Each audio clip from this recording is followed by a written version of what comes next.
MAPIC 2019, le salon international référent dédié à l'immobilier commercial du 13 au 15 novembre 2019 au Palais des Festivals à Cannes, en direct sur Radio Imo. Radio Imo, toujours au MAPIC pour cette première journée de salon au Palais des Festivals de Cannes. Je suis toujours en compagnie de Cyril Bélange, notre super traducteur. Et en face de nous, on va avoir besoin de vous, Cyril, là maintenant. Vraiment beaucoup. Yeah. Puisqu'on va passer la Manche, on va partir du côté de la Grande-Bretagne avec notre invité, c'est Russell Edwards. Bonjour. Good afternoon. Nous sommes ravis de vous accueillir évidemment sur ce plateau. Vous êtes le président directeur général de Reveal Systems. Qu'est-ce que c'est et qu'est-ce qu'on fait chez vous? So we have the pleasure to have with us Mr. Russell Edwards, who is the CEO and president of the company Reveal Systems. So what is it about? What do you sell? What do you offer at Reveal Systems? So the primary role of our company is to provide performance management systems for shopping centre owners and developers, operational management. We also work in the outlet sector and the retail parks. They're our primary customers.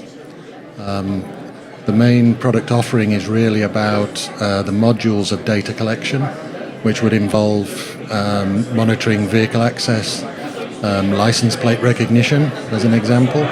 And then after that, visitors coming to the centre. So how many people come in, where do they enter and leave? The internal flow analytic. So when people are inside the asset, where do they move? The dwell time, how long do they stay? And also, of course, the frequency of visits, which is very important.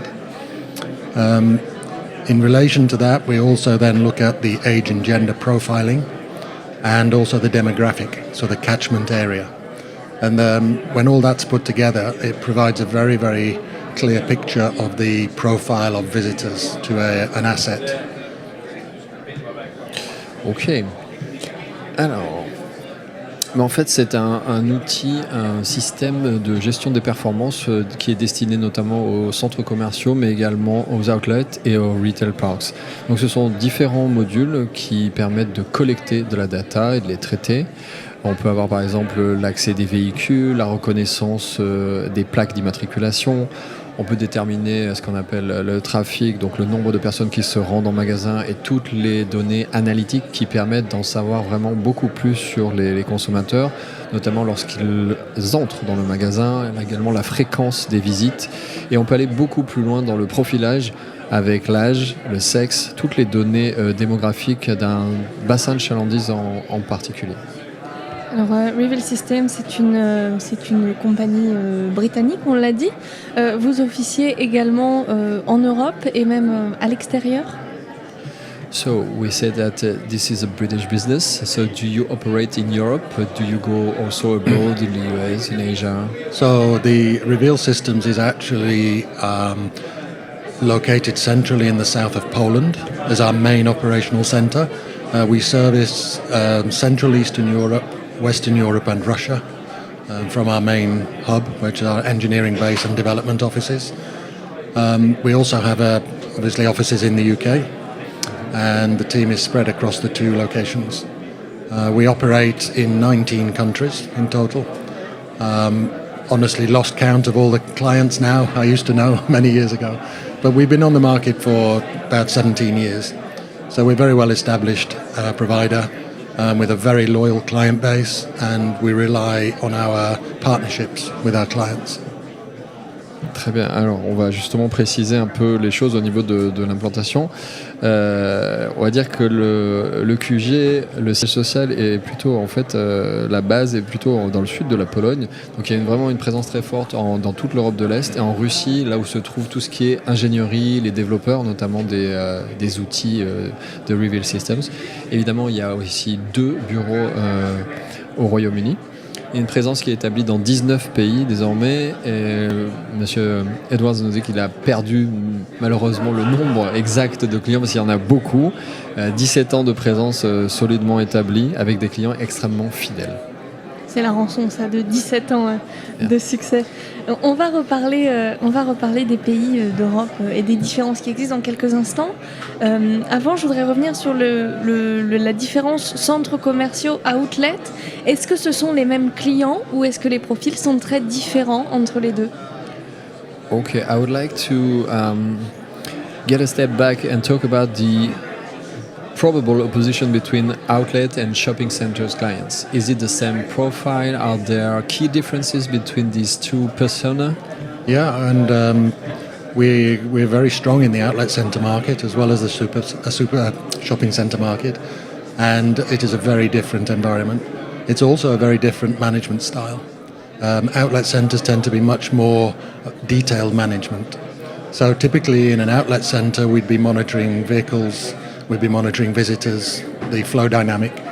We also look at the sales and transaction data.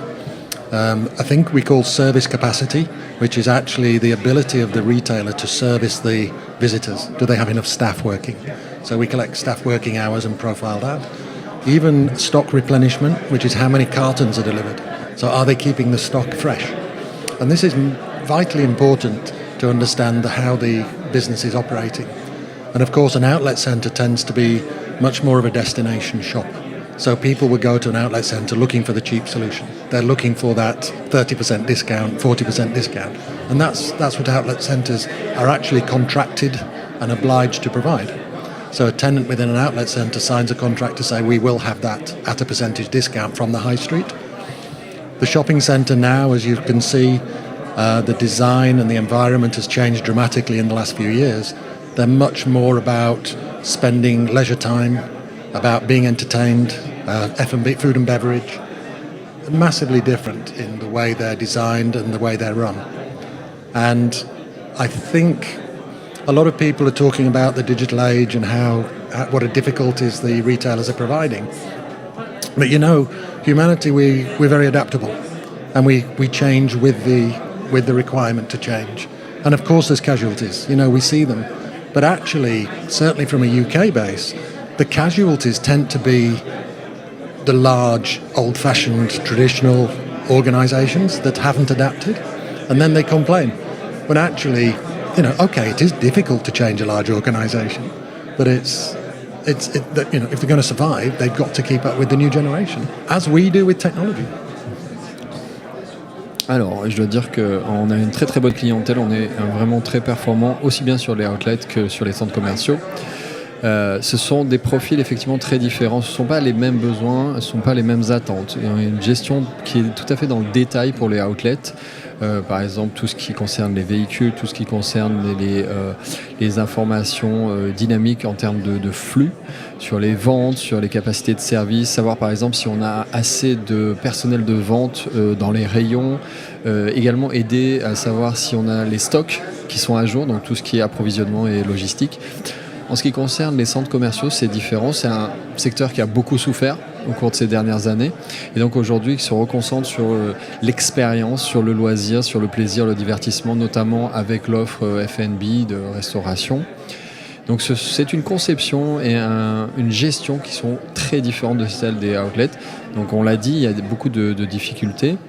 Mais il faut faire avec, il faut évoluer avec son temps. Et bien sûr, il y a quelques victimes. Les victimes sont à compter plutôt du côté des grands groupes, plutôt traditionnels, à l'ancienne, qui ont du mal à évoluer avec le temps et à s'inspirer des start-upers.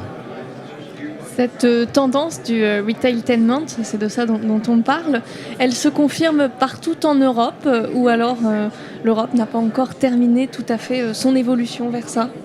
So this heavy trend of retailtainment, is it all over Europe or is it just in a few chosen countries such as France and the UK? No, it's worldwide. I mean, the whole industry has had to adapt and change to digital. It's as simple as that. And there is a space for bricks and mortar place, and the shopping centres are proof of that. They're having to redesign themselves so people keep coming. What you do find now is that shopping is not necessarily the primary reason for a visit, whereas obviously traditionally it always was. And that's probably the big difference.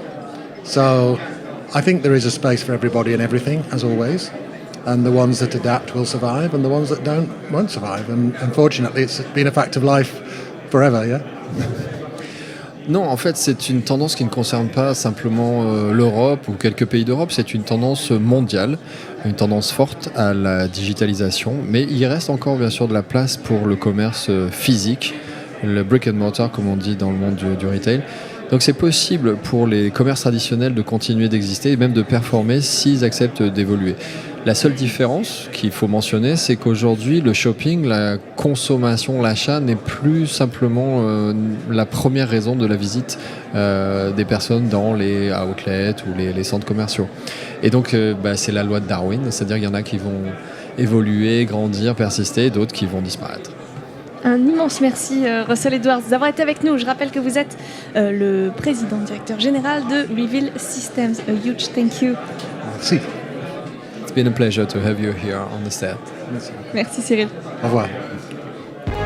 MAPIC 2019, le salon international référent dédié à l'immobilier commercial, du 13 au 15 novembre 2019 au Palais des Festivals à Cannes, en direct sur Radio Imo.